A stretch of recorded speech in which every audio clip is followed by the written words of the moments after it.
a few things in life better than a slice of freshly made sourdough and, of course, a cup of coffee made on the atomic coffee machine. In this video, I'm going to show you a method for making a lovely loaf of sourdough to have with your atomic coffee. What you do is take your starter from the fridge and we're going to feed the starter. Take the lid off, zero the scales, and you're going to make sure there's no scum on the top.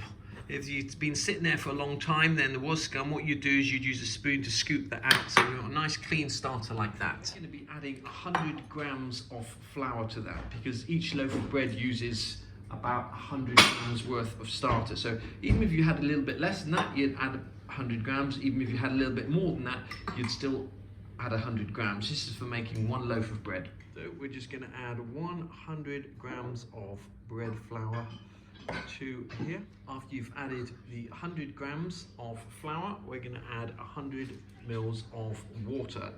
Just tap water, not ice cold. All we need to do now is stir this with a fork until it's nice and smooth. Once you've mixed that into a smooth paste, put the elastic band to the level where it is, and that will allow you to see how much is expanded. We're now going to leave this out in the kitchen with the lid just loosely on like that. Sometimes this will take half an hour to be ready, sometimes it'll take an hour, sometimes it'll take 3 hours, depends how warm your kitchen is, but we'll know when it's ready by the float test. Okay, once your starter has risen sufficiently, we're going to do the float test, and for that you're going to need a small glass of normal water. It doesn't have to be cold, warm or anything else like that, and you're going to get a teaspoon and take a small amount of the starter, and you're just going to see if that floats on the water or sinks.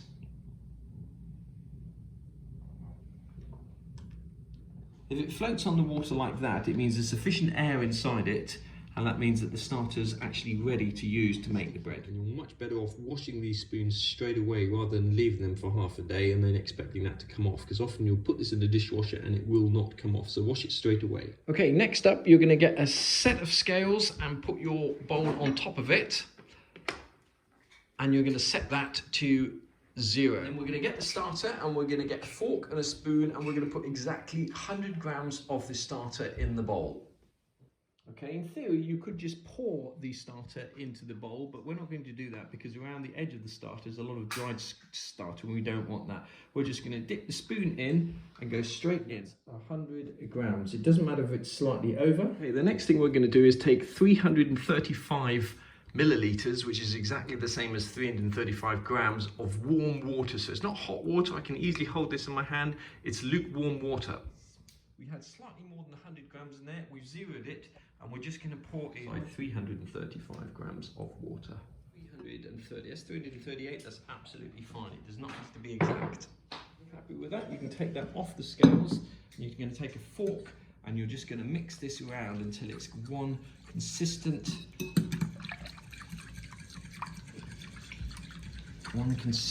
liquid. We're just going to do that for less than a minute, maybe 30 seconds of stirring. Remember to put the lid back on the starter, and this goes in the fridge. We're going to add 500 grams of bread flour to this. Some people leave this mixture for half an hour to stand. Might improve the taste, might not. We're going to actually not do that. We're just going to put the 500 grams of bread flour straight in.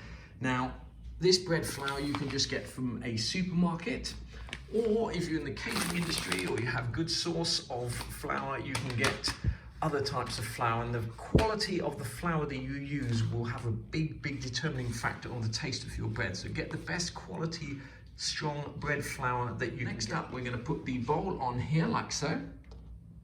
We're going to zero this out again.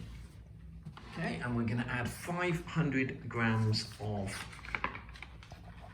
flour. Okay, 500 there. Doesn't have to be exact. We're going to take that off the scales now and just stir that with a fork. There's no specific technique. Very quickly that flour will be absorbed into that mixture. What you want to do is tap the bowl down so that all the loose flour comes off, and then use the fork to get any loose flour from around the edge. So before you add the salt, you want to make sure that any little bits of white flour that you can see like that are mixed in. We're now ready to add 10 grams of salt. So once again, we're going to put the whole bowl on there and zero this out.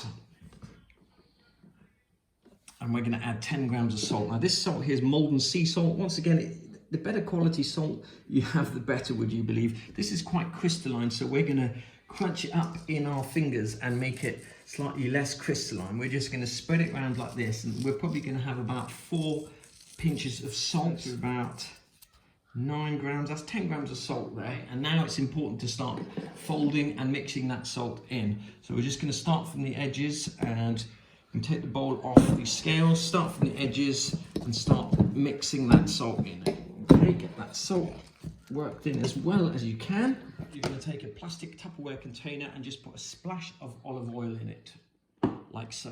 Next up, you just want to pour this in there. Now, some of it's going to stick to the bowl. That doesn't matter. That's absolutely fine. You're just going to pour that into the plastic Tupperware, like so. Try not to pour it over your fingers like I just did. We're going to rest this for an hour or 2. It depends how warm your kitchen is. The warmer the kitchen, the less you have to rest it. So we're just going to leave it, go shopping or do whatever we're going to do, and cover this with a tea towel. It's not a damp tea towel, it's just a tea towel like that. Stop anything falling in there and also help the resting process. So we've left this an hour and a half and it's expanded now, and the first thing we're going to do is turn the tap on a little bit like this and leave it running. You could do this with a bowl of water if you wanted to. When you come to wash your hands after touching the bread, it's easier to have running water. Once you've folded it one way, turn this 180 degrees and folded it the other way, you're then going to turn this 90 degrees.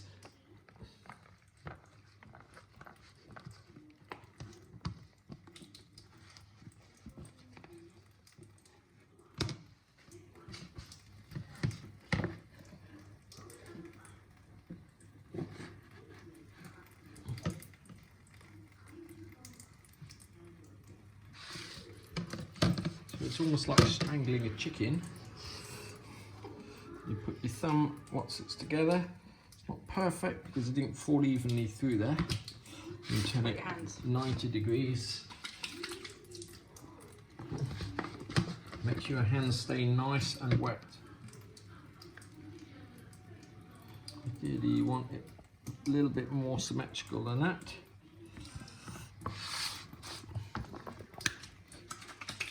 Last time.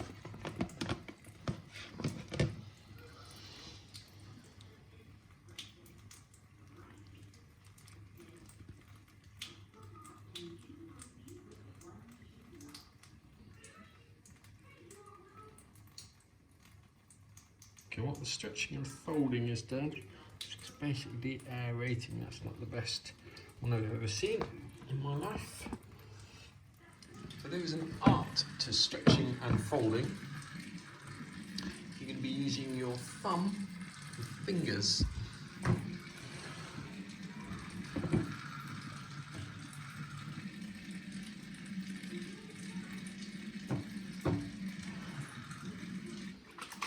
You could just stretch and fold it just once. We've done it twice. We might even do it 3 times. Spread some flour on a board, or we're just going to do it directly onto a work surface, like so. So this has been sitting in a warm kitchen for 2 or 3 hours. It's doubled in size, and the next thing we're going to do is pour it out onto a pre-floured surface. Just hold the thing upside down, and slowly but surely you'll see it's peeling away, and if you're lucky, it'll come out in one beautiful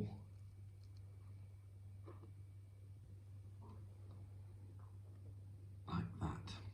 The first thing you need to do is get flour on your hands. You're going to pull this towards you, like so, and then you're going to fold it over. And you're going to take the side in and fold it over. Take the side in and fold it over, and then fold this over like so. And then you're going to pinch it out, pinch it in, pinch it out, pinch it in, pinch it out, pinch it in, pinch it out, pinch it out, pinch it in, pinch it out, pinch it in, pinch it out, pinch it in, pinch it out, pinch it in, and then we're going to fold it over. You want it like almost karate chop it. These palms are almost going to touch, but they're not going to touch. So we're just shaping the bread here. Keep putting flour on the bread. So we're shaping it. You can get rid of these bubbles if you want. If you leave the bubbles in there, you'll just get big bubbles in your bread. Your bread like so. We're going to leave it out on the work counter for half an hour, just covered with a dish towel, like so. And then we're going to put that in the fridge overnight, and we're going to be baking that tomorrow morning. Heat the oven to 190. Then we're going to put a splash of olive oil in the Le Creuset dish. And then we're going to put that dish in the oven with the lid on while it's heating. And we're going to be using a shelf, not the middle shelf, a shelf down here, because this dish is actually quite tall. Okay. And we're just going to preheat that to 190. We're going to take the dough mixture out of the fridge. And when that oven is at 190, we are going to pour this into the Le Creuset dish. Oven's at 190. We're going to take this out without burning our hands. Put it on top. Take this off. And now what we're going to do is we're going to turn the bread into there without, we hope, burning our hands on the side of the dish.